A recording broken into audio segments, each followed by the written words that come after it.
नमस्कार मित्रांनो. तर तारिणी 20 जून या भागात काय झालं हे सांगण्याआधी तुम्ही माझं चॅनल मराठी मनोरंजन कट्टा याला सबस्क्राईब करायला विसरू नका. नमस्कार मित्रांनो. तर आजच्या भागाची सुरुवात होते तारिणीपासून. तारिणी ऑफिसमध्ये जाते जिथे गुलाबला कस्टडीत ठेवलेलं असतं. गुलाबची चौकशी करण्यासाठी ती तिथे आलेली असते.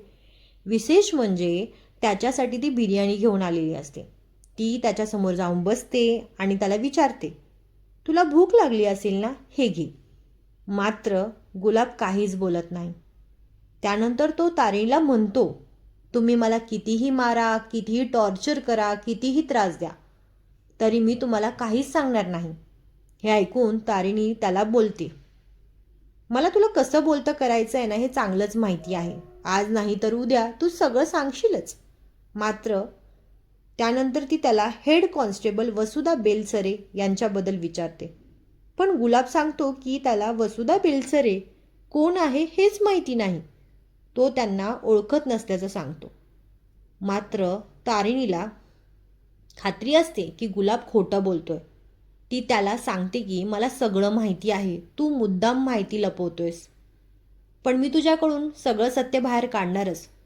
नाहीतर तारिणी वसुधा बेलसरे हे नाव लावणार नाही. शेवटी ती त्याला बिर्याणी खाण्यासाठी देऊन तिथून निघून जाते. आणि गुलाब तिथेच बिर्याणी खात बसलेला असतो आणि बोलतो, जा चल हट असा बोलतो. यानंतर आपल्याला खांडेकरांचं घर दाखवलं आहे. कौशिकी शिड्यांवरून उतरत असते आणि तिथून केदारही जात असतो. तिला केदारशी काही महत्त्वाचं बोलायचं असतं. ती केदारला थांबवते आणि त्याला सांगते की रेव पार्टीच्या प्रकरणाबद्दल काही नवीन माहिती तिच्या कानावर आली आहे. कौशिकी सांगते की त्या रेव पार्टीमध्ये एक महत्त्वाचा माणूस पकडला गेला आहे आणि त्या स्पेशल क्राईम युनिटने अटक केला आहे. मात्र ही माहिती अजूनही पूर्णपणे खात्रीशीर आहे की नाही हे तिला माहिती नसतं. त्यासाठी ती केदारला या प्रकरणाची चौकशी करण्यासाठी जबाबदारी देते. हे ऐकताच केदारच्या डोळ्यात समोर रेव पार्टी प्रसंग उभा राहतो. त्याला त्या रात्री झालेला गोंधळ आणि गुलाबला पकडण्यात आलेला प्रसंग आठवतो. सर्वात महत्त्वाचं म्हणजे त्याच्या मनात एकच विचार असतो, तो म्हणजे या प्रकरणात युवराजचं नाव जोडलेलं आहे. त्यामुळे आता कौशिकीला सत्य कसं सांगायचं हा प्रश्न पडतो. इतक्यात पद्मिनी तिथे येते. ती कौशिकीवर नाराज असते. ती म्हणते, नेहमीप्रमाणे पुन्हा केदारलाच महत्त्वाचं काम दिलं जातंय. माझ्या मुलाला म्हणजे युवराजला कधी संधी दिली जात नाही. केदार मात्र शांतपणे बोलतो की जर सगळ्यांना वाटत असेल तर हे काम युवराजला दिलं तरी चालेल, काही हरकत नाही. कौशिकी सुरुवातीला तयार नसते, पण पद्मिनी सतत युवराजची बाजू घेत राहते. इतक्यात युवराज स्वतः तिथे येतो. तोही सांगतो की एकदा तरी मला संधी द्या. आई म्हणते तसं. त्याच्यानंतर शेवटी केदारच्या आग्रहामुळे कौशिकी ती जबाबदारी युवराजला सोपवते. हे ऐकताच पद्मिनी खूप आनंदी होते आणि आनंदाने साखर आणायला जाते. मात्र युवराजच्या चेहऱ्यावरचं हास्य काही क्षणात गायब होतं. कारण त्याला जेव्हा कळतं की ही चौकशी रेव पार्टी प्रकरणाची आहे, तेव्हा त्याच्या पायाखालची जमीन जाते. तेव्हा त्याला मोठा धक्का बसतो. काही क्षण तो पूर्णपणे गोंधळून जातो. पण नंतर कसाबसा स्वतःला सावरत तो म्हणतो की तो ही जबाबदारी व्यवस्थित पार पाडेल. यानंतर आपण केदारला ऑफिसमध्ये पाहतो. तो तिथे फातिमा, टेक्नो आणि इतर सहकाऱ्यांना भेटतो. त्याला तारिणीबद्दल विचारलं जातं. तेव्हा केदार पहिल्यांदा आपल्या मनातलं सगळं सांगतो. तो सांगतो की तारिणीने त्याला प्रेमाची कबुली दिली आहे, पण त्याच वेळी तिला गोळी लागली आणि ती बेशुद्ध झाली.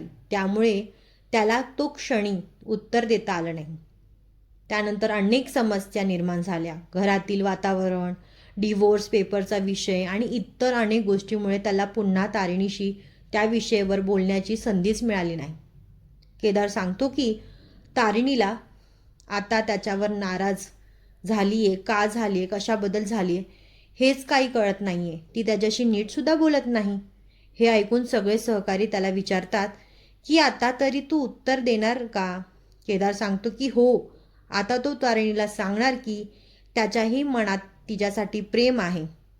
तोही तिच्यावर प्रेम करतो. मात्र फातिमा, टेक्नो आणि बाकीचे सगळे त्याला थांबवतात. इतके वर्ष तू तिच्यावर प्रेम केलंस, तुझ्या भावना बदलल्या नाहीत. मग तारिणीच्या भावना देखील बदलणार नसतील. थोडा संयम ठेव. सगळेजण त्याला योग्य वेळ यायची वाट पाहण्याचा सल्ला देतात. म्हणतात तिलाही तू तरसव, थोडा त्रास देऊ आणि मग तू तुझी कबुली दे. शेवटी केदार त्यांचं म्हणणं मान्य करतो. दरम्यान केदारला समजतं की तारिणीच्या हातात चाफ्याची फुलं होती. तेव्हा त्याला वाटतं की ही नक्कीच सुमी आजीकडे गेली असणार. यानंतर आपल्याला सुमी आजीचं घर दाखवलं जातं. तिथे तारिणी पोहोचते. सुमी आजी तिची प्रेमाने चौकशी करते. दोघींमध्ये मजेशीर गप्पासुद्धा रंगतात. सुमी आजी तिला चिडवत म्हणते की तुला माझी आठवणच येत नाही. त्यावर तारिणी मजेशीर उत्तर देते, वातावरण खूप सुंदर आणि हलकं फुलकं झालेलं असतं. पण अचानकच तारिणीच्या जखमेवर वेदना वाढतात. गोळी लागल्यामुळे तिला त्रास होत असतो.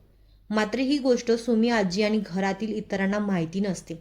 सुमी आजी तिच्या चेहऱ्यावर पाहून लगेच ओळखते की काहीतरी बिनसलं आहे. ती तिला विचारते, काय झालं? तुला कुठे काय लागलं आहे का? तारिणी मात्र सगळं लपवण्याचा प्रयत्न करते. ती सांगते की फक्त छोटीशी जखम झाली आहे. सुमी आजी तिच्यावर विश्वास ठेवत नाही.